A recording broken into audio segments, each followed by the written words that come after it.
शारदा मूढचत्वार वाचा गमो पंथ आनंदया राघवाचा शुका सारिखे पूर्ण वैराग्य जाचे वशिष्ठा परी ज्ञान योगेश्वराचे कवी वाल्मिका सारिका मान्य ऐसा नमस्कार माझा सद्गुरु रामदासा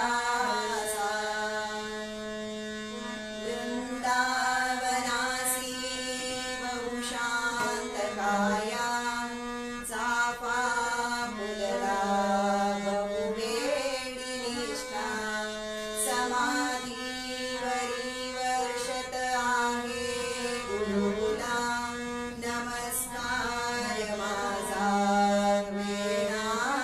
वेणापदाला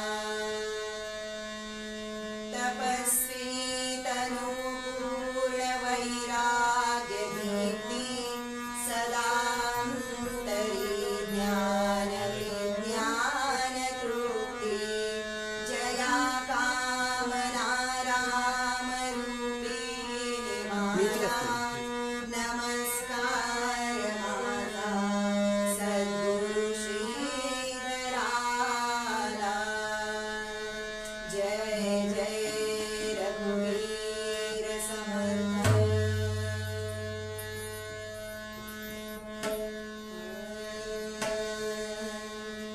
रामा हो जय रामा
सद्गुरु समर्थ श्री रामदास स्वामी महाराज, सद्गुरु संत श्री वेणा स्वामी महाराज, सद्गुरु भगवान श्री श्रीधर स्वामी महाराज आणि ज्या स्थानामध्ये ही कीर्तन सेवा सुरू आहे त्या स्थानातील सर्व अधिष्ठित देव देवतांना, ज्यांच्यामुळे या विश्वाचा कारभार सुरळीतपणे चालू आहे अशा त्या सर्व संत सज्जनांना आणि ज्यांनी मला या नारदाच्या गादीवर उभं केलं असे ते आमचे कीर्तन गुरु श्री कौस्तुभ महाराज यांना, उपस्थित श्रोतृवर्ग आणि फेसबुकच्या माध्यमातून ऑनलाईन कीर्तन श्रवण करणाऱ्या सर्व श्रोत्यांच्या हृदयस्थ परमात्म्याला वंदन करून आजची ही कीर्तन सेवा प्रारंभ करीत आहे।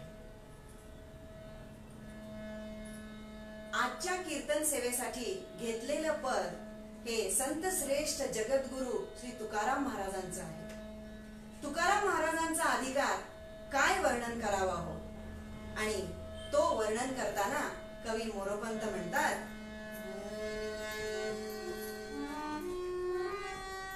मुकुटमणी संतांचा,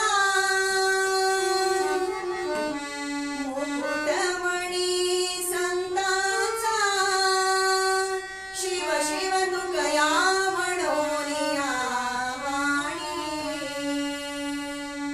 नेले जड वैकुंठी,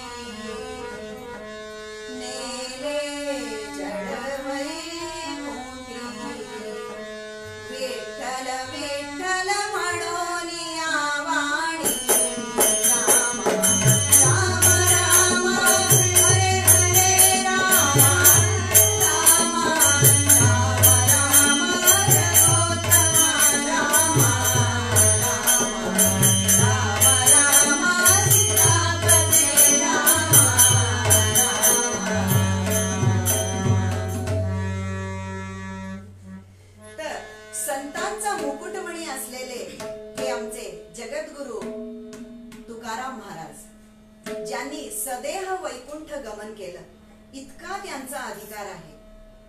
आणि ते आजच्या अभंगामध्ये म्हणतायत, सद्गुरु वाचोनी सापडेना सोय, धरावे ते पाय आधी आधी. आपणा सारिखे करीती तत्काळ, नाही काळ वेळ तया लागी. लोभ बरी साची नसाहे उपमा, सद्गुरु महिमा प्रगाढची. तुका म्हणे कैसे आंधळे हे जन, गेले विसरून खऱ्या देवा. अवधूत चिंतन श्री गुरुदेव दत्त. जय जय रघुवीर समर्थ. तर सद्गुरु आणि सत्शिष्य यांचं नातं काही वेगळंच आहे आणि भारतामध्ये तरी अत्यंत पवित्र नातं मानलं जातं. या सद्गुरु आणि सत्शिष्याच्या नात्याला कोणतीही जात, कोणताही धर्म, कोणताही पंथ याचा अजिबात विरोध नाही आहे. असं हे अत्यंत पवित्र नातं आहे. आणि अशा या नात्यांच्या जोड्या भारतवर्षामध्ये गाजलेल्या आहेत. कोणकोणत्या जोड्या गाजल्या त्याचं वर्णन करताना मोरोपंत म्हणतात,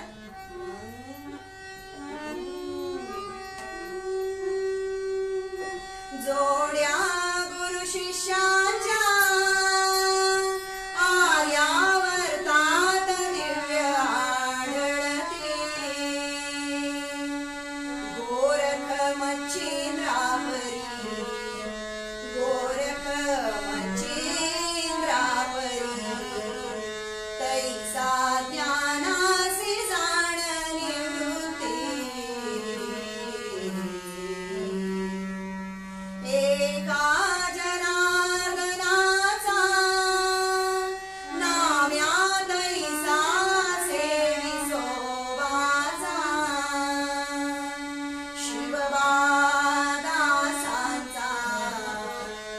शिवबादासांचा आणि झाला नरेंद्र रामकृष्णाचा. राम राम हरे हरे राम राम राम राम नरोत्तमा राम राम राम राम सीतापते राम.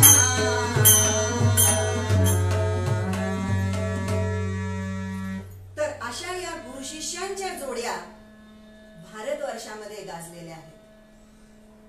तुकाराम महाराज काय म्हणतायत ते आपण थोडस लक्ष देऊया. ते पहिल्या चरणामध्ये म्हणतायत, सद्गुरु वाचोनी सापडेना सोय, धरावे ते पाय आधी आधी. आता आपण जरा सोय या शब्दाकडे लक्ष देऊ. सद्गुरु वाचोनी सापडेना सोय. सद्गुरु आपली सोय करतात. म्हणजे काय करतात हो? जेवणा खाण्याची, उठण्या बसण्याची, आपल्या प्रपंचाची सोय करतात का? नाही. तर तुकाराम महाराजांना इथे सोय या शब्दाचा अर्थ कल्याण असा अभिप्रेत आहे. तर हे सद्गुरु जे आहे ते आपल्या जीवनाचं कल्याण करतात. आपल्या या भवसागरामधून ते, आपल्या या भवबंधनातून ते आपली सुटका करतात. केव्हा? धरावे ते पाय आधी त्यांचे पाय आधी धरल्यानंतर ते आपल्याला या भवसागरातून तारून नेतात. बघा ना, आपल्याला कोणाचे ना कोणाचे पाय धरण्याची सवय आयुष्यभर लागलेली असते. इकडचे पाय धर, त्यांचे पाय धर, यांचे पाय धर, पण आपण खऱ्या व्यक्तीचे पाय धरत नाही. त्यामुळे आपल्याला खूप त्रास होतो. एक महाभारतातली घटना आहे जी तुम्हा आम्हा सगळ्यांना माहिती आहे. द्रौपदीचं वस्त्रहरण झालं. तिला दुःशासनानं तिच्या केसांना धरून ओढत त्यानं सभेमध्ये घेऊन आला आणि दुर्योधनाच्या आज्ञेप्रमाणे तिच्या पदराला हात घातला. ज्यावेळी त्यानं तिच्या पदराला हात घातला तेव्हा लगेच तिनं सभेमध्ये असलेल्या अथिरथी महारथी योद्ध्यांच्या पुढे हात जोडले, पाय पसरले, त्यांच्या पाया पडली, त्यांचे पाय धरले. पितामह भीष्म होते, तिचे सासरे धृतराष्ट्र होते, कृपाचार्य होते, द्रोण होते आणि तिचे एक नव्हे तर 5-5 पती पांडव तिथे होते. पण कोणीही तिची मदत करू शकले नाही. आणि जेव्हा तिला कळून चुकलं की यांच्यापैकी आता मला कोणाचीही मदत मिळणार नाही, त्यावेळेला तिने एकदम भगवान गोपाल कृष्णांचा धावा केला आणि लगेच भगवान गोपाल कृष्ण तिथे प्रकट झाले आणि तिला साड्यांचा हा ढीग पुरवला. पैठणी म्हणू नको, सिल्क म्हणू नको, कांजीवरम म्हणू नको, भरपूर साड्या आणि तऱ्हेतऱ्हेचे रंग, काय साड्या भगवंताने पुरवल्या तिला. आणि ही घटना घडल्यानंतर थोडे दिवसांनी वनामध्ये जेव्हा पांडवांचं वास्तव्य होतं त्यावेळेला गोपाल कृष्ण पांडवांना भेटायला आले होते.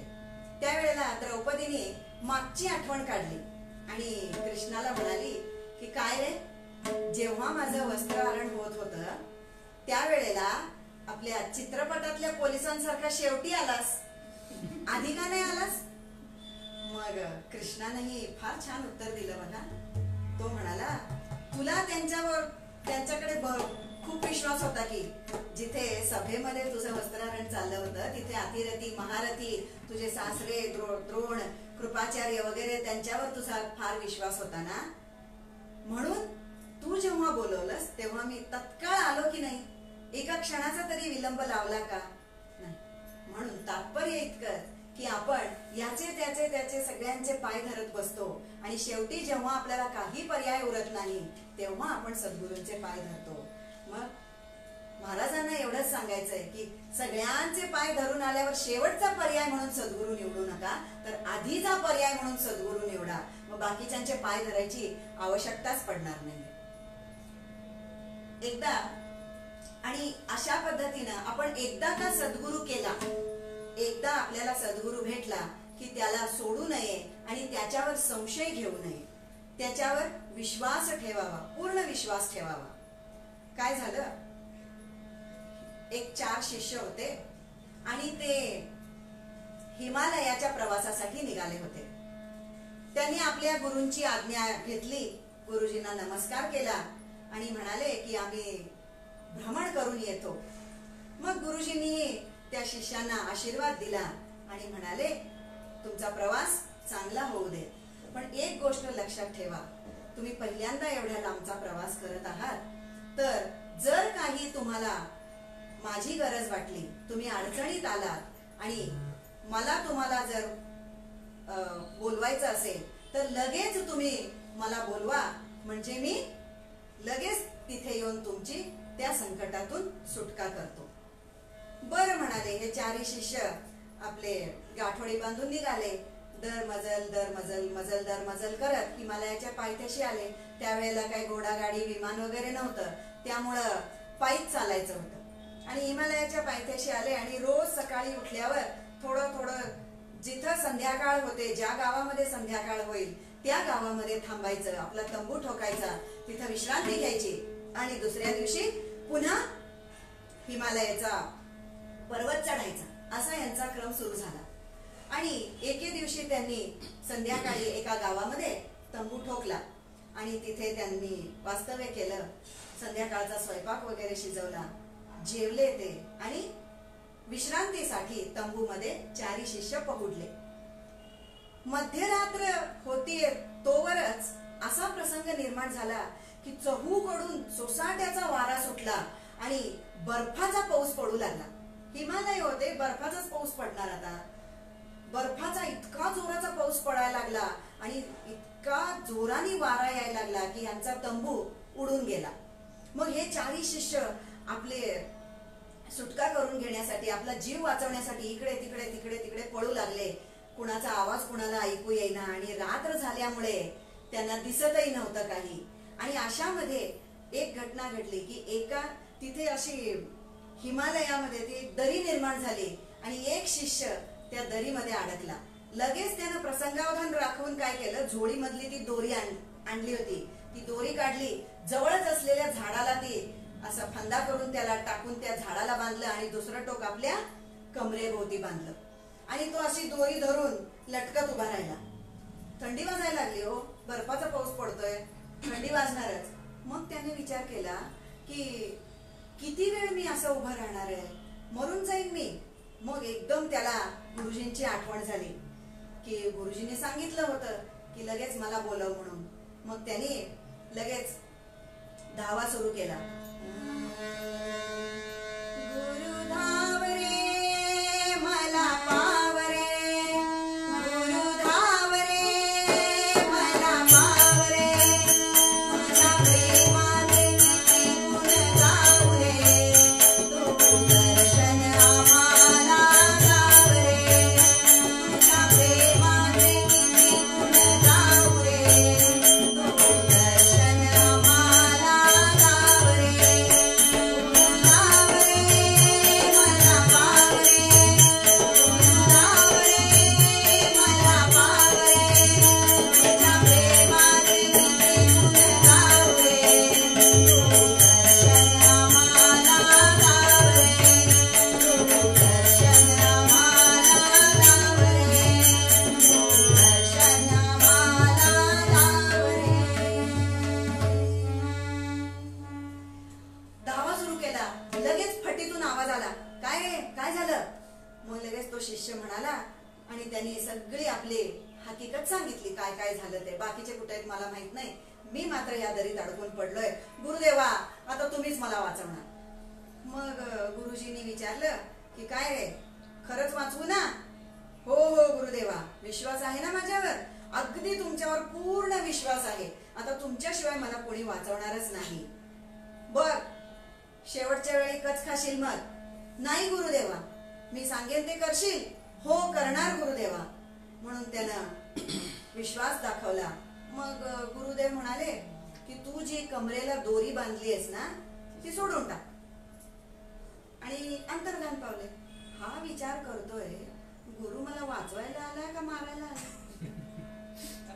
दोरी सोडली तर खाली दरी आहे, किती मोठी किती खोल आहे काहीच पत्ता नाहीये. मरीन मी तिथं.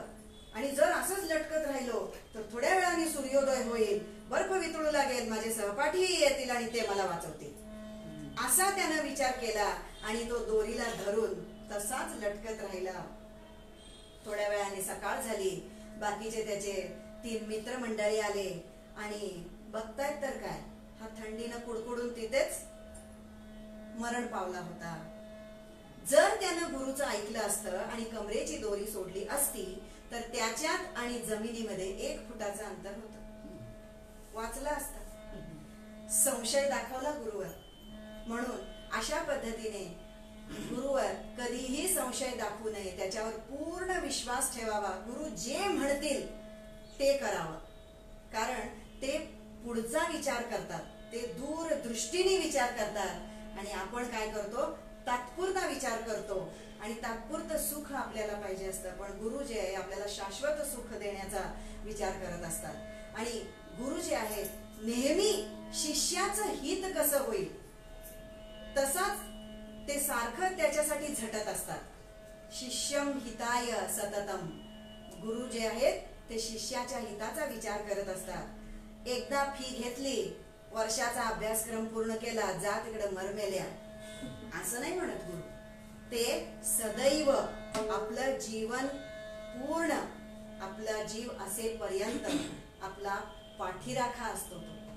तो आपली पाठ राखण करतो, आपलं रक्षण करत असतो गुरु. आणि बघा ना, नवीन नवरीला लग्न झाल्यानंतर तिच्या बरोबर ते पाठ राखण जाते. किती दिवस राहते होती तिच्या बरोबर सासरी? 2 दिवस, फार तर 3 दिवस राहील. त्याच्यानंतर ती आपल्या आपल्या गावाला निघून जाते.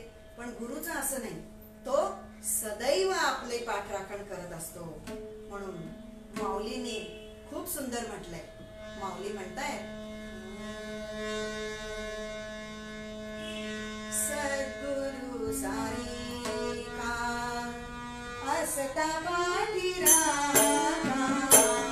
सद्गुरु सारिका असता पाठी राखा. सद्गुरु सारिका असता पाठी राखा. इतरांचा लेखा कोण धरी. इतरांचा लेखा कोण धरी. सद्गुरु सारिका असता पाठी राखा.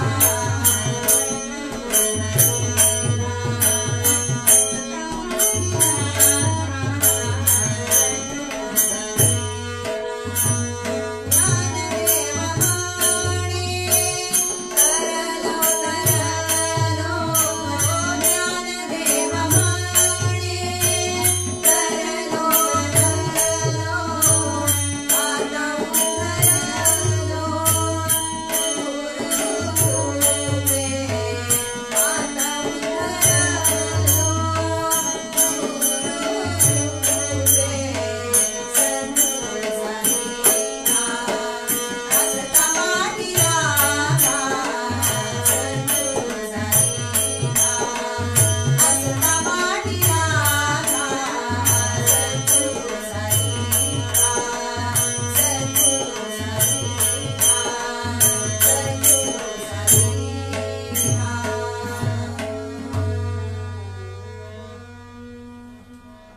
तर सद्गुरु सारखा आपल्या पाठराखण करणारा असल्यावर आपल्याला काय कमी आहे, असं माऊलींनी किती सुंदर पदामध्ये सांगितलेलं आहे. तो कशी पाठराखण करतो? एक गुरु आणि शिष्य समुद्र किनारी चाललेले असतात. समुद्र किनारी जाता जाता गुरुला आपल्या शिष्याची प्रगती कळते आणि तो छान तयार झालेला आहे असा विश्वासही निर्माण झालेला असतो. मग असे गप्पा मारत जात असताना गुरु म्हणतात शिष्याला की हे बघ, या वाळूच्या पडद्यामध्ये मी तुला काही सुखदुःखाच्या गोष्टी दाखवतो. तुझ्या ज्या घटना घडलेल्या होत्या पूर्वजन्मामध्ये त्या मी तुला 1-2 घटना दाखवतो. शिष्यही खूप खुश झाला. हो, अरे वा वा वा वा, गुरुदेव मला माझे सुखदुःखाचे क्षण दाखवणार आहे. मग तिथं लगेच वाळूचा पडदा तयार झाला. गुरुजींनी त्याचं सुखाचा घटना दाखवली एक. मग त्याच्यामध्ये तो आनंदात होता. इथेही त्याला भरपूर आनंद झाला. सगळे लोक होते त्याच्या बरोबर. आणि अचानक त्याला वाळूमध्ये 4 पावलं उमटलेली दिसली. मग तो लगेच खुश झाला आणि गुरुदेवांना म्हणाला, गुरुदेवा, माझ्या सुखाच्या वेळेला तुम्ही पण माझ्या बरोबर होता. किती छान, किती छान, खूप सुंदर, असं म्हणा. आणि ती सुखदायक घटना संपली. मग एक दुःखद घटना गुरुंनी दाखवली. मग त्या वेळेला सगळे रडत होते. हा पण रडायला लागला आणि एकदम त्याचं लक्ष वाळूकडे गेलं आणि बघतोय तर काय, नुसती 2च पावलं. हो, लगेच यानं विचारलं, काय हो गुरुदेवा, माझ्या सुखाच्या वेळी तुम्ही माझ्या बरोबर होतात आणि माझ्या दुःखाच्या वेळी मात्र मला एकटंच टाकून गेलात. मग गुरुदेव म्हणाले, अरे वेड्या मूर्खा, ती जी 2 पावलं आहेत ना ती माझीच आहेत. मी तुला तुझ्या दुःखाच्या वेळी असं अलगद उचलून धरलं होतं जेणेकरून तुला त्याची झळ पोचू नये. अशा पद्धतीने सद्गुरु आपले पाठराखण करत असतो. केव्हा? धरावे ते पाय, त्याचे पाय घट्ट धरले पाहिजेत, तेव्हा तो आपली पाठराखण करतो. पुढच्या चरणामध्ये महाराज म्हणतायत, आपणा सारिखे करीती काळ, नाही काळ वेळ दया लावी. आपणा सारिखे करीती तत्काळ म्हणजे काय हो? सद्गुरु आपल्यासारखं आपल्या शिष्यांना करून घेतात. म्हणजे शारीरिक रूपाने आपल्यासारखं नाही, तर आपल्यामध्ये जे अज्ञानाचं पटल असतं ते दूर करतात आणि शिष्याला आपल्यामध्ये सामावून घेतात आणि शिष्याला ते आपल्यासारखं करत असतात. आणि ते करण्यासाठी त्यांना क्षणाचाही विलंब लागत नाही. पण आपली तेवढी पात्रता असली पाहिजे. आपल्यावर तेवढी कृपा झाली की सद्गुरू आपल्यासारखं ते आपल्या शिष्याला करून घेत असतात. त्यामध्ये ते अजिबात विलंब लावत नाही. आपली तेवढी पात्रता आणि तयारी व्हायला हवी. पुढच्या चरणामध्ये महाराज म्हणताय, लोह परिसाची नसाहे उपमा, सद्गुरु महिमा पराक्रची. मग अशा या सद्गुरूंना कोणती बरं उपमा द्यावी? परिसाची उपमा, जो दगड आहे आणि तो लोखंडाचं सोनं करतो. हा परीस जो आहे फक्त लोखंड हा धातू स्वीकारतो, दुसरं काही स्वीकारत नाही. आणि त्या लोखंडाला परीस बनवत नाही, फक्त सोनं बनवतो. मग परिसाची उपमा द्यावी का गुरूंना? नाही. मग कोणती उपमा द्यावी? उपमे द्यावा जरी मेरू, तोही उपमे द्यावा सागरू, तरी तो अत्यंत चिक्षारू, म्हणे हा क्षीरसागरू, तोही नासील कल्पांती. उपमे द्यावा जरी मेरू, तोही अत्यंतची कठोरू, तैसा नव्हे की सद्गुरू, कोमल दीनांचा. जय जय रघुवीर समर्थ. कसा आहे सद्गुरू? जर ह्याला सागराची उपमा दिली तर तो मिठाच्या पाण्याने भरलेला आहे. क्षीरसागर म्हणजे दुधाची उपमा दिली तर दूध देखील थोड्या काळाने नाशणार आहे. मेरू पर्वताची उपमा दिली तर तो कठोर आहे. मग सद्गुरू आहे कसा? कोमल दीनांचा. कोमल आहे, मायाळू आहे, कृपाळू आहे, मवाळू आहे, दयाळू आहे आणि आईप्रमाणे वात्सल्य प्रेम करणारा आहे. एकदा का त्यानं शिष्याला आपलंसं केलं की तो पूर्ण पिकलासा करेपर्यंत त्याला सोडत नाही. आई जशी आपल्या लेकरावर माया करते त्या पद्धतीने सद्गुरू आपल्या शिष्यावर माया करत असतो. म्हणून सद्गुरूंना माऊली म्हणतात, आई म्हणतात. बघा ना, आपल्या घरामध्ये एक 8-10 वर्षाचं बाळ आहे आणि ते नुकतंच उभं राहायला शिकलंय आणि एक एक पाऊल चालायला शिकलंय. आई, त्या मुलाची आई अगदी लांब बसलेली असते आणि ती त्याला प्रोत्साहित करते, प्रेरणा देते की उठून उभा राहा, चाल. एक पाऊल चालला, दुसरा पाऊल चालला, अडखळतं, पडतो. पडलं की आईच्या काळजात चर्र होतो. पण ती जाते का हो त्याला मदत करायला? नाही जात. मग ती कठोर आहे का? मग तिला काही दया नाही का? ही असली कसली आई? वर्ग पडला तर मदत करायला जात नाही असं म्हणाल.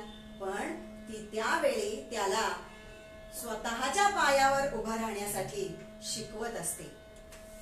बाळ धडपडत रडत खडत स्वतःच्या पायावर उभं राहतं आणि थोडी पावलं टाकत आईच्या कुशीत येतं. त्यावेळेला दोघांनाही परमानंद होतो. बाळाला हा आनंद होतो की मला चालायला आलं आणि आईला हा आनंद होतो की आपलं बाळ जे आहे कुठल्याही दुःखातून बाहेर यायला तयार झालेलं आहे.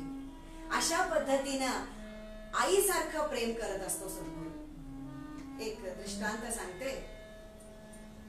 जशी आपली शाळा असते तशी पशु पक्ष्यांची पण शाळा होती आणि शाळा संपल्यानंतर पक्षी जे आहेत ते एका झाडावरती गोळा झालेले होते.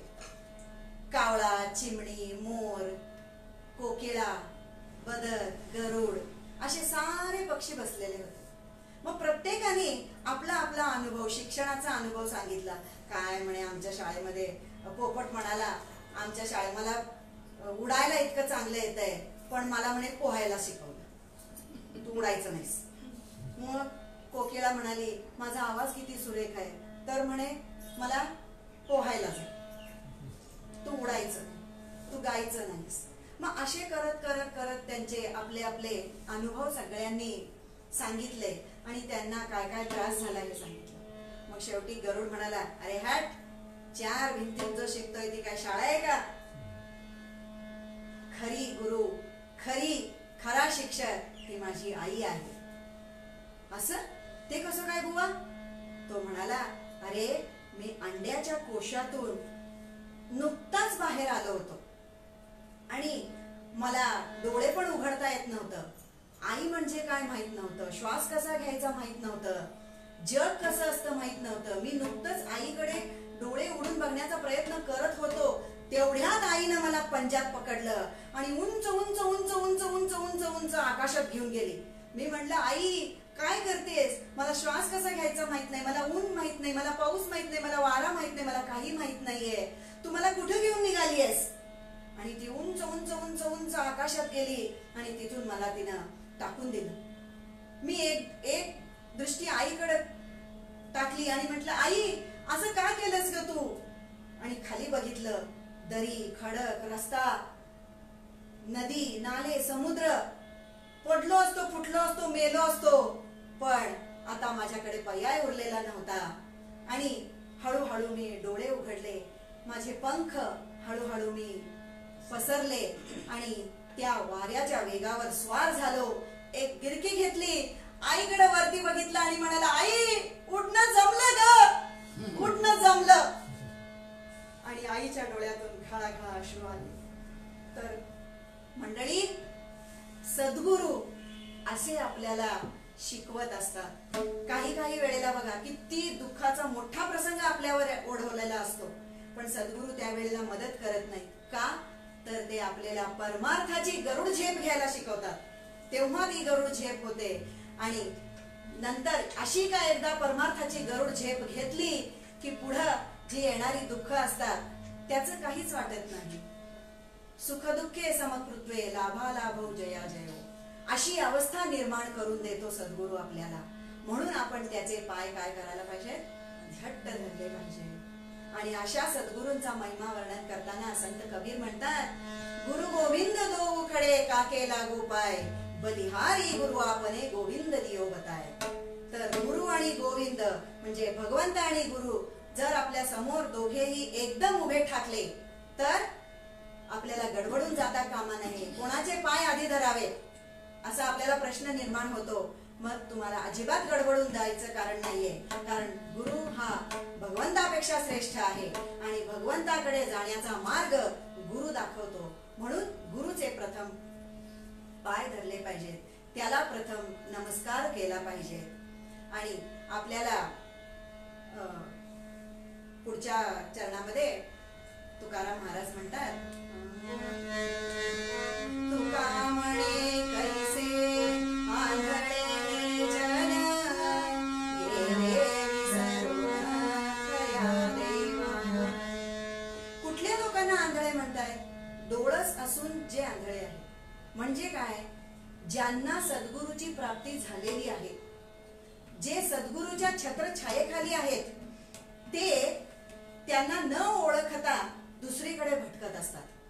त्या लोकांना महाराज आंधळे म्हणतात. आणि हा सद्गुरू आपल्या नेहमी सतत आपल्या जवळच असतो, आपल्याला कळत नाही.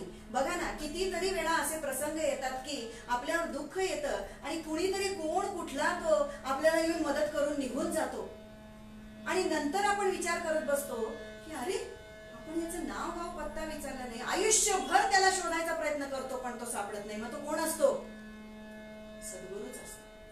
कुणाच्या रूपाने तरी तो आपली मदत नेहमी करत असतो. म्हणून एकदा का सद्गुरू भेटला की त्याचे पाय कधीही सोडू नयेत, त्याच्यावर विश्वास दाखवावा, संदेह करू नये, असंच तुकाराम महाराज आपल्याला सांगतायत. आणि आपल्याला सत्शिष्य संदीपकाची गोष्ट तर सगळ्यांना माहिती आहे की संदीपकाने अशी सेवा केली, गुरुची अशी सेवा केली आणि मेवा मिळवला की देव देवता देखील त्याच्या समोर येऊन उभे ठाकायचे आणि म्हणायचे, आता अरे बास कर बाबा, तू गुरुसेवा, आम्ही तुझ्या गुरुला बरं करतो, तू काय मागायचंय ते मागून घे, पण त्यानं गुरु सेवेशिवाय दुसरं अन्य काहीही मागितलं नाही.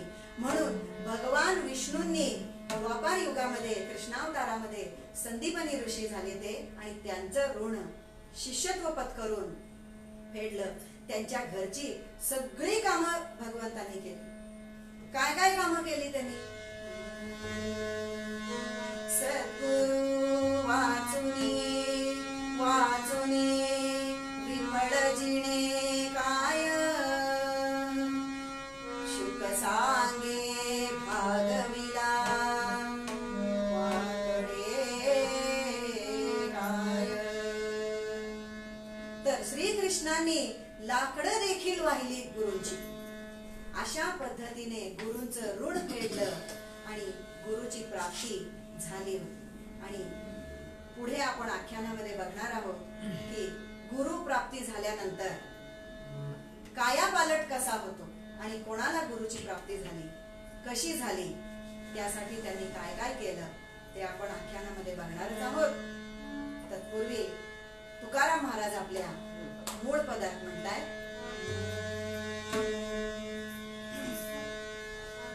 सद्गुरु वाचोनी सापडे ना सोय, सद्गुरु वाचोनी सापडे ना सोय, सद्गुरु वाचोनी सापडे ना सोय, सद्गुरु वाचोनी.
सुरू करण्यापूर्वी नामस्मरण घेणारच आहोत, पण तत्पूर्वी जो संजीवनी समाधी सप्ताह चालू केलाय, काल अनिता ताईंनी पहिलं पुष्प मांडलं आणि आज मला दुसरं पुष्प मांडण्याची संधी मिळाली आणि कौस्तुभ बुवांनी आम्हाला ही संधी उपलब्ध करून दिली, त्याबद्दल मी त्यांचे खूप खूप खूप खूप मनापासून आभार मानते. नादब्रह्म म्हणून मला गजानन भाऊ लाभले आणि स्वरब्रह्माच्या रूपामध्ये पद्माताई लाभले.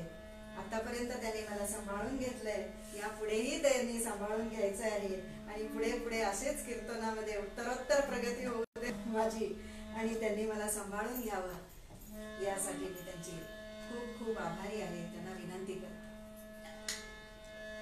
थोडंसं नामस्मरण करूया आणि सुंदर असा कथाभाग सुरुवात करू.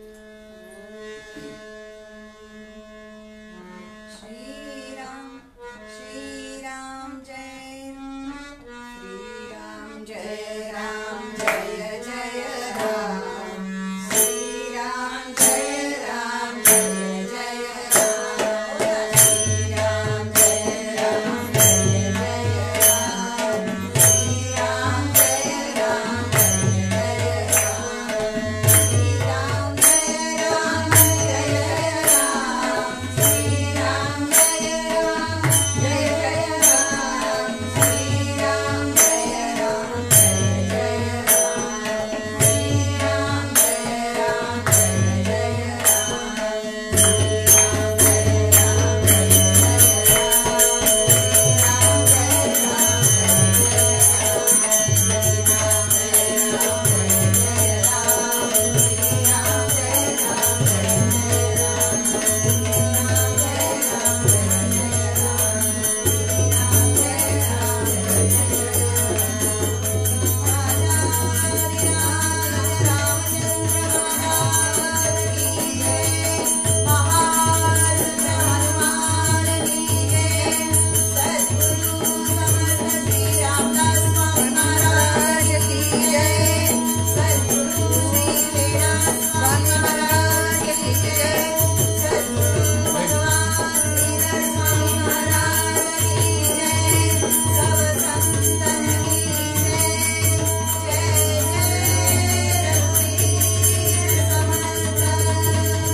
सुंदर असा कथाभाग.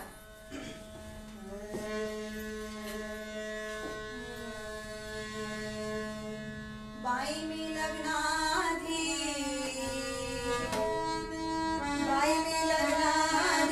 नाही पाहिली कधी, बाई मी लग्नाधी नाही पाहिली कधी, विठुरायाला भेटवाल का, आयाला भेटवाल का, कधी मला पंढरी दाखवाल का, कधी मला पंढरी दाखवाल का, कधी मला पंढरी दाखवाल का.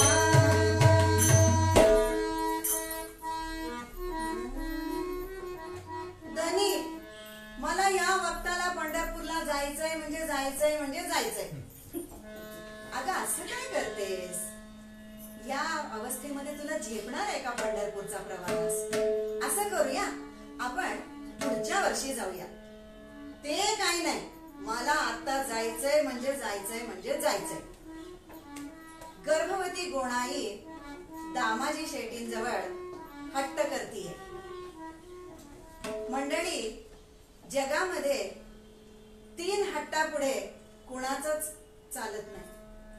राजहट्ट, बालहट्ट आणि आता बघताच आहात तुम्ही स्त्री हट्ट. याच्या पुढे कुणाचंच काही चालत नाही. माणूस कितीही घट्ट असला तरी तो मठ्ठच होतो. गोणाई मातेने हट्ट धरलाय की आता मला पंढरपूरला जायचंच आहे. मला पांडुरंगाने स्वप्नामध्ये दृष्टांत दिलेला आहे की तू नामसंकीर्तनाला ये आणि मला आता जायचं आहे. मग काय करणार? जिथे देवादिकांना आपल्या स्त्रियांचे हट्ट नाकारता आले नाहीत, तिथं दामाजी शेट्टी तर सर्वसामान्य व्यक्ती. चला जुंपल्या आणि नरसी बामणीवरून पंढरपूर प्रवास सुरू झाला आणि मजल दर मजल करत ते पंढरपूरला येऊन पोहोचले. पंढरपूरला येऊन पोहोचले. पांडुरंगाचं ते सावळं परब्रह्म सुंदर असं रूप त्यांनी बघितलं. आहा, किती आनंद झाला गोणाई मातेला.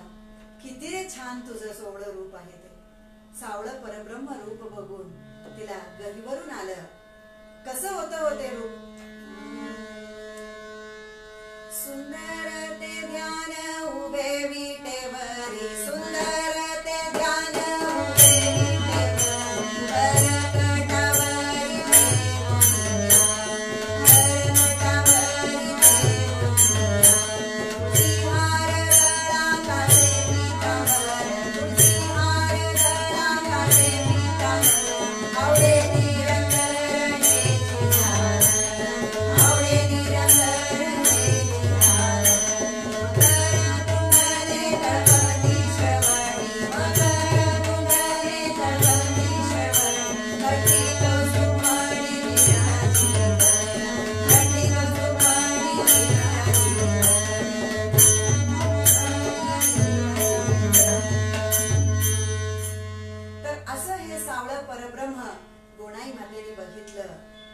डोळे भरून त्या पांडुरंगाला आपल्या डोळ्यामध्ये साठवलं.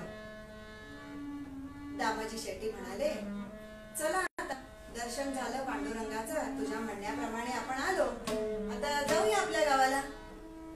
कुठं जायचं, गाव बिव काय नाही, आता इथंच राहायचं. झालं असं म्हणून त्यांचं पंढरपुरामध्ये वास्तव्य सुरू झालं आणि व्यवहारापुरता प्रपंच करायचा, व्यवहारापुरता आपला शिंप्याचा व्यवसाय सांभाळायचा आणि उरलेला सगळा वेळ परमार्थामध्ये पांडुरंगाच्या नामस्मरणामध्ये घालवायचा, असा त्यांचा दिनक्रम सुरू झालेला होता.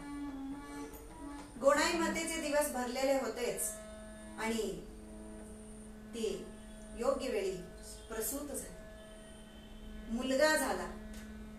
नाव ठेवलं. लोकांनी नाव ठेवायच्या आधीच नाव ठेवलेलं बरं म्हणून बाळाचं नाव ठेवलं नामदेव. पांडुरंगाच्या नामसंकीर्तनाला आलो म्हणून नाम आणि देवाचा प्रसाद म्हणून देव, असं नामदेव नाव ठेवलं बाळाचं. बाळ दिसामासाने कलेने वाढत होता आणि 5 वर्षाचा झाला नामदेव. आणि अवघ्या 5 वर्षामध्ये जी घटना घडली ती तुम्हा आम्हा सगळ्यांना माहिती आहे. तीच घटना मी पुन्हा एकदा तुम्हाला सांगणार आहे. अवघा 5 वर्षाचं लेकरू होते एवढंसं. आणि एके दिवशी दामाजी शेट्टींना बाहेर गावी जायचं होतं. त्यांनी हाक मारली, नम्या, ए नम्या, ये इकडं. काय बाबा? हे बघ, मला उद्या सकाळी गावाला जायचंय, बाहेर गावी जायचं आहे व्यापारासाठी. त्यामुळे उद्याचा नैवेद्य जो आहे तो तू पांडुरंगाला घेऊन जायचा आहेस. ह्याला काय आनंद झाला. उद्या मी नेणार नैवेद्य म्हणून त्याला रात्रभर झोपच लागली नाही. आणि दामाजी शेट्टींनी एक गोष्ट सांगितली, नम्या, एक गोष्ट लक्षात ठेवायची, देव जेवल्याशिवाय आपण जेवायचं नाही. झालं. लहान लेकरू होते 5 वर्षाचं आणि बाबांनी सांगितलं ही गोष्ट, हे वाक्य मात्र त्याच्या डोक्यात एकदम फिट्ट बसलं. देव जेवल्याशिवाय आपण जेवायचं नाही. झालं. दुसरा दिवस उजाडला. बाबा सकाळी लवकर उठून गेले आणि गोणाई मातेने बरोबर 12 वाजल्यानंतर नैवेद्याचं ताट तयार करून नाम्याच्या हातात दिलं आणि म्हणाली, नाम्या, जा पांडुरंगाला नैवेद्य समर्पण करून ये. नाम्या उड्या मारत मारत मारत ताट घेऊन गेला आणि त्यालाही भूक लागली होती. देवानी जेवलं की आपण जेवायचं म्हणून तो पळत पळत पळत पळत पळत पळत पांडुरंगाच्या रवळात आला. मंडल केलं, त्याच्यावर ताट ठेवलं, भोवती पाणी फिरवलं आणि म्हणाला, देवा जेवा. एवढं म्हटलं की काय लगेच देव जेवणार होता. मग त्यानं सुरू केलं, का रे इतके दिवस माझे बाबा येतात आणि लगेच तू जेवून आमच्याकडे नैवेद्याचं ताट परत यायचं, आणि आज मी आलोय, लहान आहे म्हणून तू जेवेनास का? जेवणार आहे असं काय करतोस? मला पण किती भूक लागली आहे माहितीये का, आणि तू जेवल्याशिवाय मला जेवायला मिळणार नाही हे येतंय का तुझ्या लक्षात? ह्याचं आपलं सुरूच. पांडुरंग काय हाले ना डुले ना काही नाही, तो आपला ढेम उभा आहे. मग काय करायचं? मग ह्याचं आपलं सुरू झालं. आई घरामध्ये जे जे याला करते ते सगळं सुरू झालं. बऱ्या बोलानं जेवतोस का आणू जाळकं लाकूड, इथपर्यंत मजल पोहोचली. तरी काय पांडुरंग जागचा हालेना डुलेना. मग ह्यानं आर्जव करायला सुरुवात केली. त्याने विनवणी करायला सुरुवात केली पांडुरंगाला. भोळा पुसतो नामा पांडुरंग घागुमा. भोळा पुसतो नामा पांडुरंग घागुमा. बोल देवा बोल भोजन घेत का नाही. बोल देवा बोल भोजन घेत का नाही. भोळा पुसतो नामा. क्या बात है.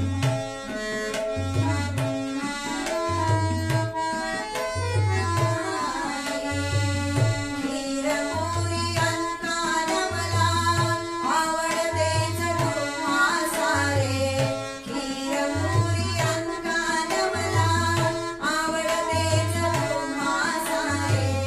रुसवे फुगवे शोभत नाही सांगून तुला मी किती दारे. रुसवे फुगवे शोभत नाही सांगून तुला मी किती दारे. मग विठ्ठल बसला गाली हातकडेचा आला खाली. मग विठ्ठल बसला गाली हातकडेचा आला खाली. बोल देवा बोल भोजन घेत का नाही. बोल देवा बोल भोजन घेत का नाही. बोल देवा बोल भोजन घेत का नाही.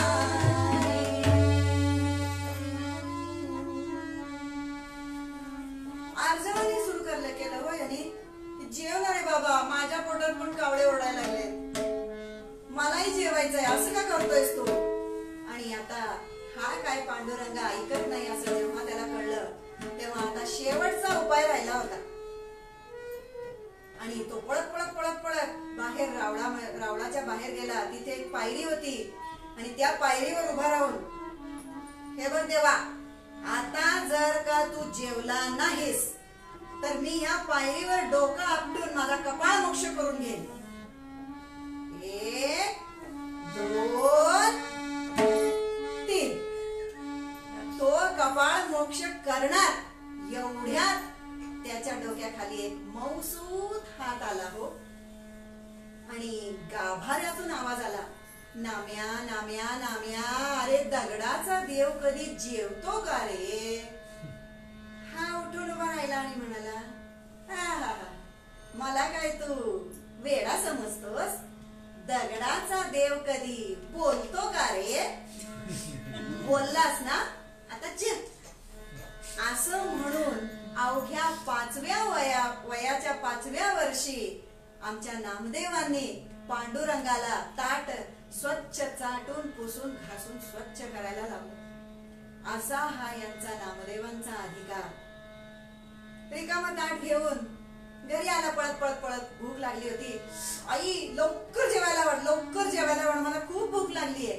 अरे हो हो हो हो, नैवेद्याचं ताट घे, मी आलेच वाढायला. काय नैवेद्याचं ताट घ्यायचं? त्याच्यात काय असलं तर घेणार ना. म्हणजे काय? अगं असं काय करतेस? मग तिने विचारलं, कुणी खाल्लं? अगं तू ज्याच्यासाठी दिलं होतंस त्याने खाल्लं. तिला विश्वास बसेना. नाम्या नाम्या नाम्या, खोटं बोलू नकोस. तिथं बसून सगळ्या मित्रमैत्रिणींनी फस्त केलं ना हे?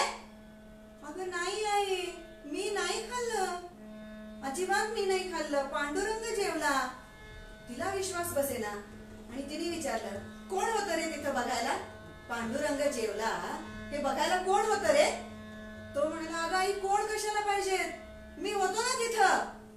कसा जेवला तो सांगते, ऐक, सांगतो तुला, ऐक नीट.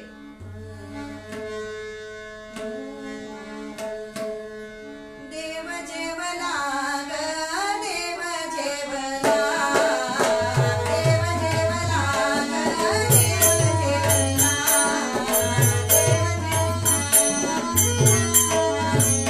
या या डोळ्यांनी वीर पाहिला, या या डोळ्यांनी वीर पाहिला,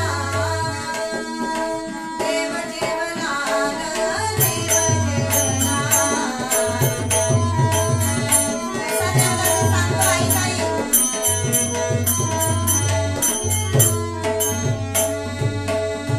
कमरेवरचा काढून हात, कालविला तो वरण भात.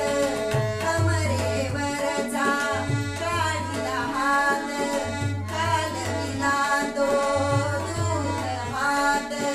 मोडी मुरळीचा कानवला ग, मोडी मुरळीचा कानवला, देव जेवला ग, देव जेवला,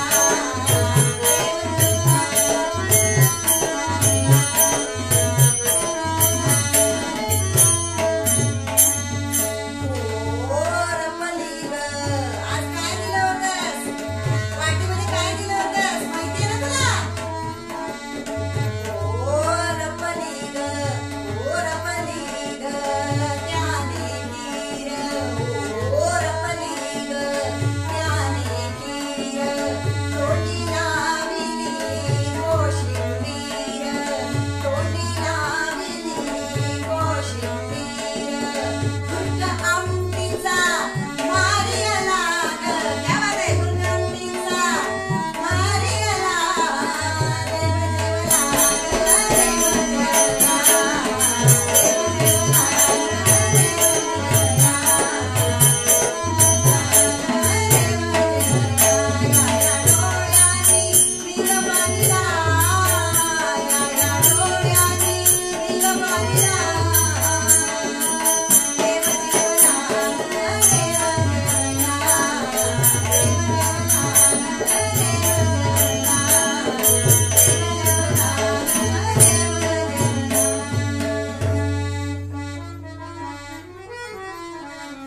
गोणाई मातेच्या डोळ्यातून घाळ घाळ घाळ घाळ घाळ घाळ अश्रू व्हायला लागले. पाठीमागे दामाजी शेट्टी उभे होते. त्यांच्या हातामधली पिशवी केव्हा गळून पडली काही कळलं नाही. दोघांनी आपल्या लेकराला पोटाशी धरलं. नाम्या, देव जेवला रे तुझ्यामुळे, आज देव जेवला, असं त्याला पोटाशी धरलं. आणि अशा पद्धतीने नामदेव महाराजांची कीर्ती हे सगळीकडे पसरली. नाम्याबरोबर जेवायला येतो, खेळतो, बोलतो त्याच्याशी पांडुरंग, हे अख्ख्या पंचक्रोशीत पसरलं. ही बातमी सगळीकडे पसरली. आणि नामदेव रोज भजन कीर्तन करत आपला जो व्यवसाय आहे, प्रपंच आहे, जेवढा म्हणून व्यवसाय करायचा, प्रपंच करायचा तेवढा करायचा.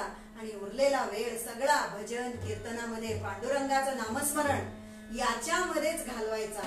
आणि एके दिवशी चंद्रभागेच्या वाळवंटामध्ये नामदेवरावांचं कीर्तन रंगलं होतं. काय झालं? एक चिटाळी पिटली चंद्रभागे वाळवंटी, एक चिटाळी पिटली चंद्रभागे वाळवंटी, एक चिटाळी पिटली चंद्रभागे वाळवंटी. माझा ज्ञान राजा, माझा ज्ञान राजा गोपाळाची राया वाटी. नामदेव कीर्तन करी देव गुणनाचे पांडुरंग, नामदेव कीर्तन करी देव गुणनाचे पांडुरंग.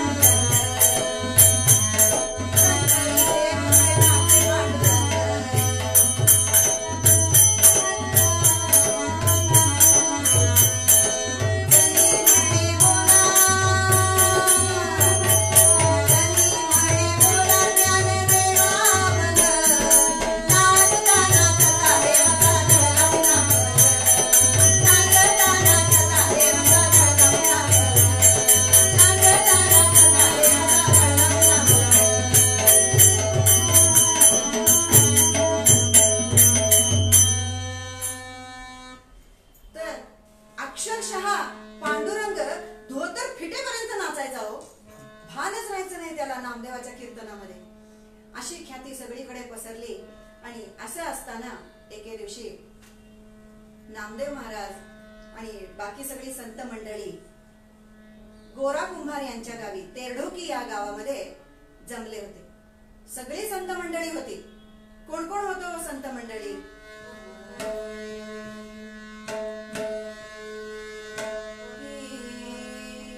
संत मंडळी जमली सारी. क्या बात है. संत मंडळी जमली सारी. हरी भजनाची आवड भारी. संत मंडळी जमली सारी. हरी भजनाची आवड भारी. सोपान मुक्ताबाई सोपान मुक्ताबाई एकनाथ नामदेव तुकाराम. एकनाथ नामदेव तुकाराम. ही संत मंडळी सुखी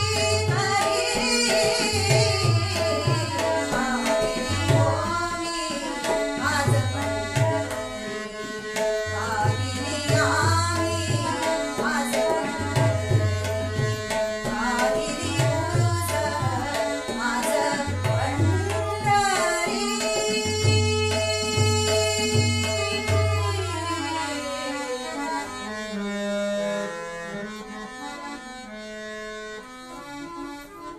कोण कोण संत मंडळी? निवृत्ती, ज्ञानदेव, सोपान, मुक्ताबाई, एकनाथ महाराज, नामदेव, गोरोबा काका, ही सगळी संत मंडळी जमली होती. तिथेही असा सप्ताह सुरू होता. आणि भजन कीर्तन झाल्यानंतर गोरोबा काकांच्या ओसरीवर हे सगळे संत मंडळी चर्चा करत बसली होती. कसली चर्चा करणार होते आता? अर्थातच अध्यात्माची चर्चा. नाहीतर आपली काय ग, नवीन साडी का, पैठणी? अगं त्या शिकलीचं काय झालं ग? बाळच झाली का ती? हा, आपल्या अशा चर्चा. पण संत मंडळींच्या चर्चा आध्यात्मिक चर्चा हो. आणि ज्ञानदेव माऊलींनी सांगितलं गोरोबा काकांना, काका बघा हो, सगळ्यांची आध्यात्मिक प्रगती किती झालेली आहे ते. मग गोरोबा काकांनी आपलं मडकं पारखायचं ते थापटणं घेतलं आणि ते सगळ्यांच्या डोक्यावर असं टन टन टन टन मारून सगळ्यांची किती आध्यात्मिक प्रगती झाली हे बघायला लागले. नामदेवाला जरा विचित्रच वाटलं. हा गोऱ्या पण ना काहीही करत असते. आता काय आमची डोकी म्हणजे याला काय मडकी वाटली काय? मी तर पास होणार बाबा. थोडी गची बाधा झाली. देव माझ्याशी बोलतो, माझ्याबरोबर जेवतो, माझ्या कीर्तनात नाचतो. मी कसा नापास होईन आध्यात्मिक प्रगतीमध्ये? माझी प्रगती झालेलीच आहे. मी पहिल्या नंबराने पास होणार एवढी खात्री आला. आणि गोरोबा काकांनी प्रत्येकांच्या डोक्यावर थापटणं थापटून थापटून थापटून त्यांची आध्यात्मिक प्रगती किती किती झाली हे माऊलींना सांगितलं. नामदेवाची पाळी आली. तो मनातल्या मनात म्हणतोय, पांडुरंगा हे काय बरोबर नाही. हा, तुझ्या लाडक्या भक्तावर अशी वेळ यावी, डोक्यावर थापटणं. गोऱ्या पण ना काही करत असत. मग ते काही बोलले नाही, मनातल्या मनात बोलले. आणि गोरोबा काकांनी नामदेवाच्या डोक्यावर पण थापटलं ठाण करून आणि म्हणाले, माऊली मडकं कच्चं आहे हो. तिथेच मुक्ताई बसली होती. म्हणाली, कच्चा रे नाम्या, कच्चा कच्चा रे नाम्या, अखंड जयाला देवाचा शेजार, कार्य अहंकार गेला नाही. असं ती म्हणाली. अपमान झाला नामदेवांचा. नंतर माऊलींनी आणि पांडुरंगानी दोघांनीही नामदेवाला समजावलं की तुला नुसतं वाटतंय की या पंढरपुरामध्येच पांडुरंग आहे, पण सर्वाभूती परमेश्वर आहे हे जर जाणून घ्यायचं असेल तर गुरुकृपा व्हायला हवी. नामदेवा, तुला गुरुच्या शोधामध्ये जायला हवं.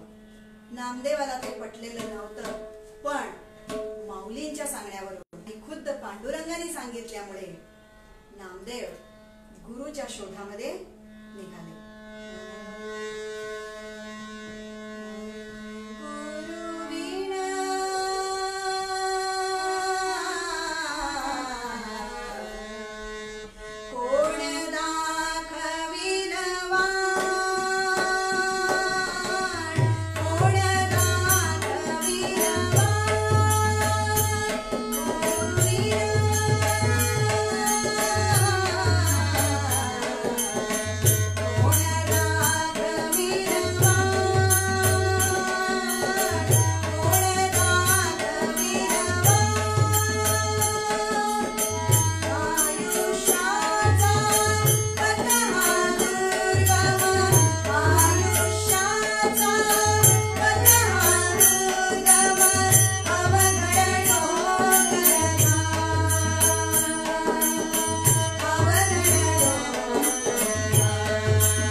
पहिल्यांदा त्यांनी शंकराचं दर्शन करायचं ठरवलं आणि नंतर गुरुच्या शोधात जायचं.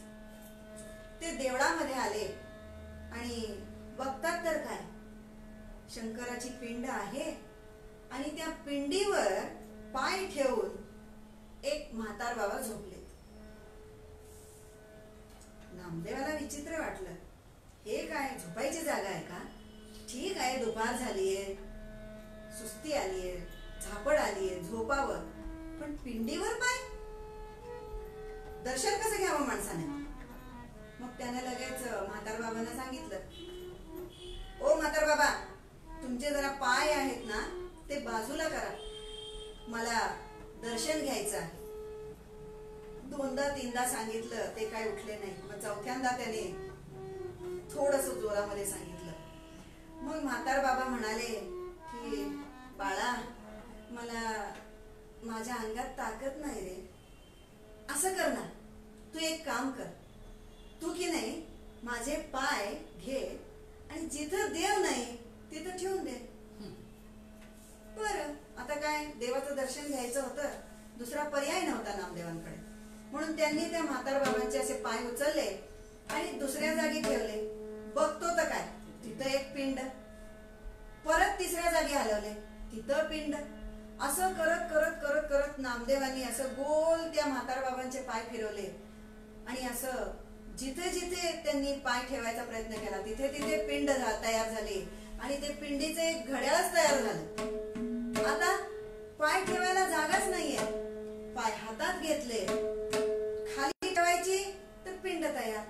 आणि किती वेळ पाय धरून बसणार हो त्यांचे? नामदेवांना कळून चुकलं आणि त्यांनी ते पाय आपल्या डोक्यावर ठेवले आणि ओळखलं त्यांनी की हेच माझे गुरु आहे.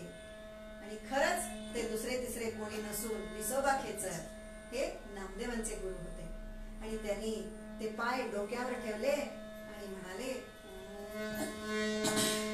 माझी देव पूजा पाय तुझे गुरुराया, माझी देव पूजा पाय तुझे गुरुराया, माझी देव पूजा पाय तुझे गुरुराया.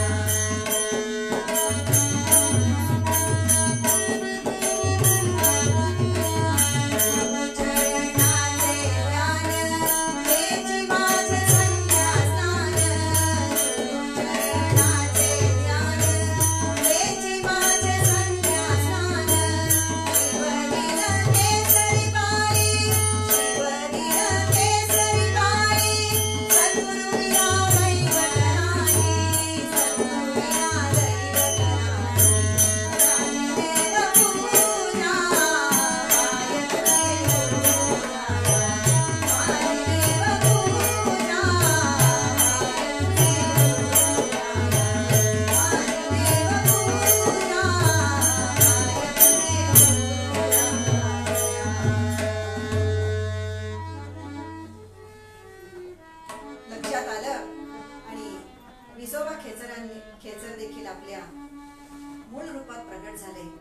नामदेवाला पोटाशी धरलं आणि त्याची आध्यात्मिक प्रगती कुठपर्यंत आलेली आहे ह्या करता त्यांनी ही परीक्षा घेतली होती. पिंडीवर पाय ठेवून झोपायची. बघा, गुरु नेहमी आपली परीक्षा घेत असतो. बघा की लहान मुलांना LKG UKG मध्ये ऍडमिशन घ्यायचं झालं तरी घरामध्ये त्यांना A to Z शिकवावं लागतं. रंग कुठले ओळखता यावे लागतात, झाडं कुठली सांगावे लागतात, फळं कुठली ओळखावी लागतात, मग कुठे जाऊन ते चांगल्या शाळेमध्ये ऍडमिशन मिळतं. तसंच विसोबा खेचरांनी देखील नामदेवांची आध्यात्मिक प्रगती कुठपर्यंत आलेली आहे हे जाणून घेण्यासाठी छोटीशी परीक्षा घेतली होती. नामदेवाला भगवंताची कृपा तर झालीच होती, फक्त गुरुकृपेची कमी होती आणि आता तीही झाली. लगेच विसोबा खेचरांनी नामदेवाला आपल्याला जवळ केलं, त्याचं शिष्यत्व पत्करलं आणि ते त्याचे आध्यात्मिक गुरु झाले. विसोबा खेचर हे नामदेवांचे आध्यात्मिक गुरु झाले. नामदेव मग त्यांना गुरुनी जी जी काही विद्या त्यांना प्राप्त करून द्यायची होती ती सगळी विद्या नामदेवांना प्राप्त झाली. आणि नामदेव महाराज म्हणाले की बघा, हाताच्या तळहातावर अनेक रेषा आहेत.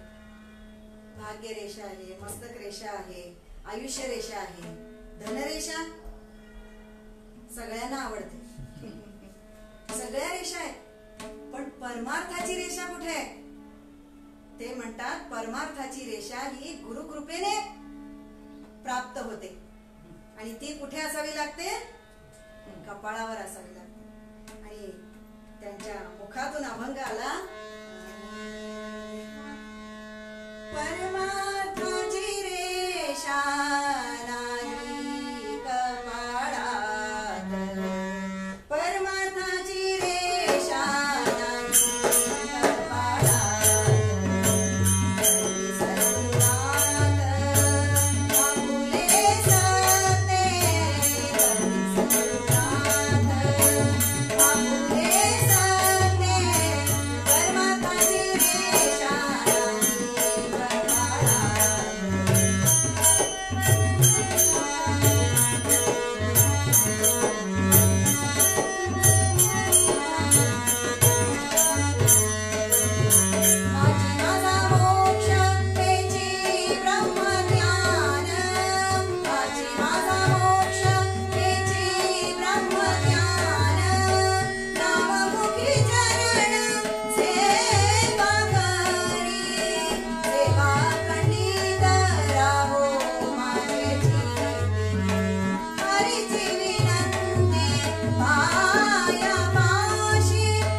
परमार्थाची नामदेवांना प्राप्त झालेली होती.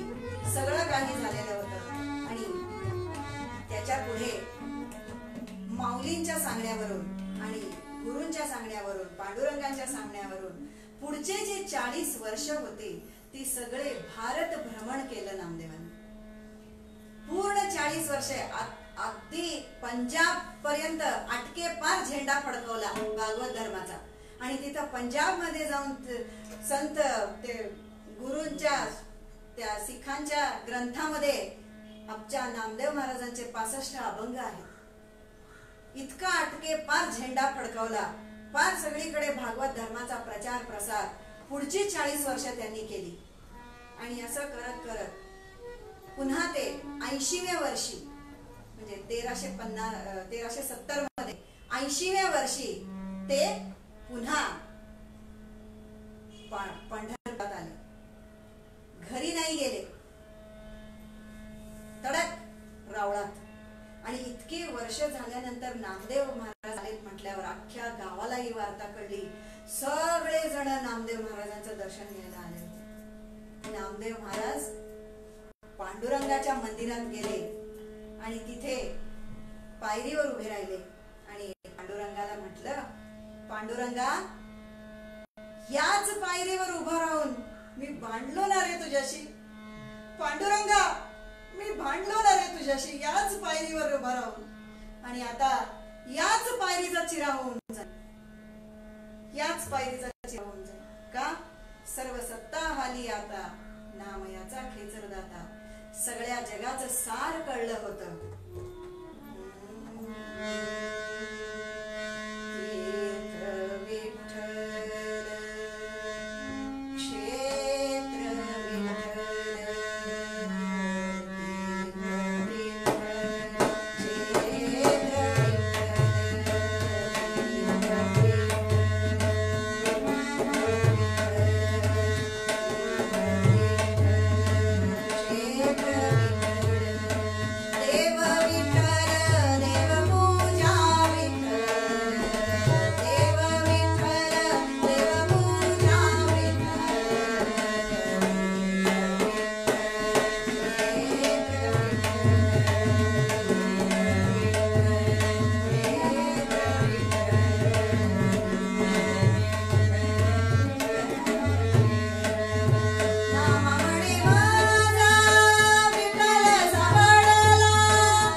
पांडुरंगाच्या चरणी अर्पण करते. आणि मला या कीर्तन सेवेची संधी उपलब्ध करून दिल्याबद्दल पुन्हा एकदा मी श्री कौस्तुभ महाराजांचे खूप खूप खूप खूप आभार मानते. आणि तसेच या दोन्ही साथीदारांचे देखील आभार मानते. नामदेव तुकाराम महाराज मूळ पदात म्हणतात,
रूप श्रीरामाचे हृदयात धरले, हृदयात धरले.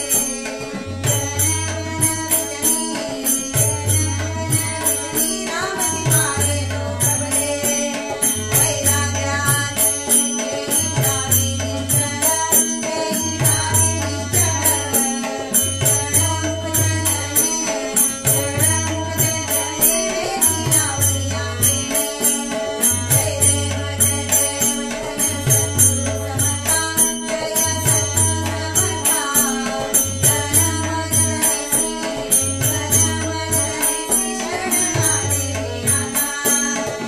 रामदासी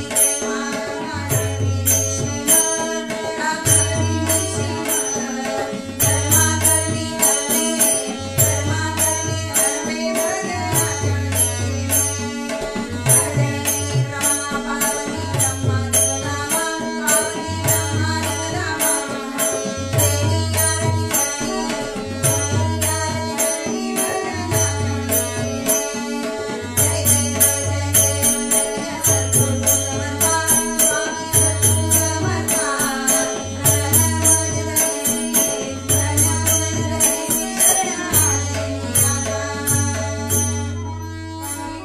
स्वामी आरती करीतो तुझला गुरुराया, श्री गुरुराया. परमानंदे चरणी तुझी ओवाळीत सदया. तू विश्वंभर पूर्ण सनातन तू सर्वसाक्षी, श्रीराम सर्वसाक्षी. भक्तासाठी धावून येशी परब्रह्म रक्षी. तुझ्या कृपेचा महिमा वर्णी भोळा शंकर, श्रीराम भोळा शंकर. चिन्मय व्यापक सर्व चराचर तू विश्वंभर. श्रीधर स्वामी आरती करीते तुझला गुरुराया, श्रीराम तुझला गुरुराया.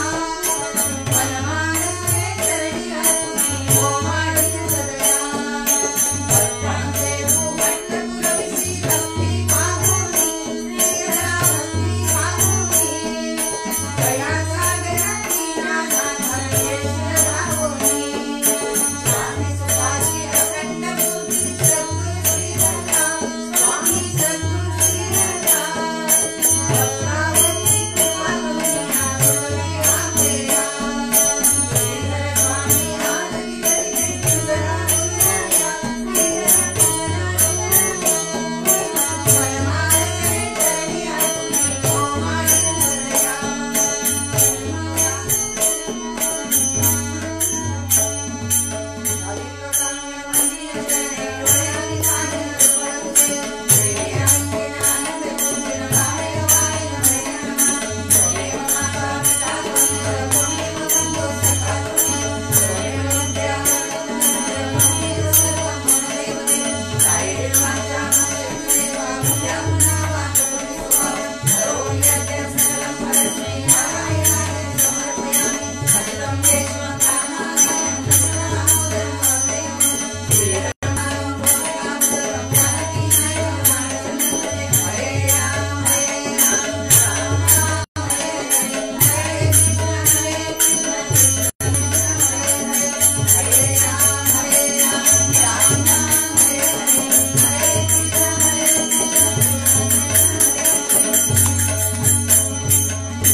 योग तुझा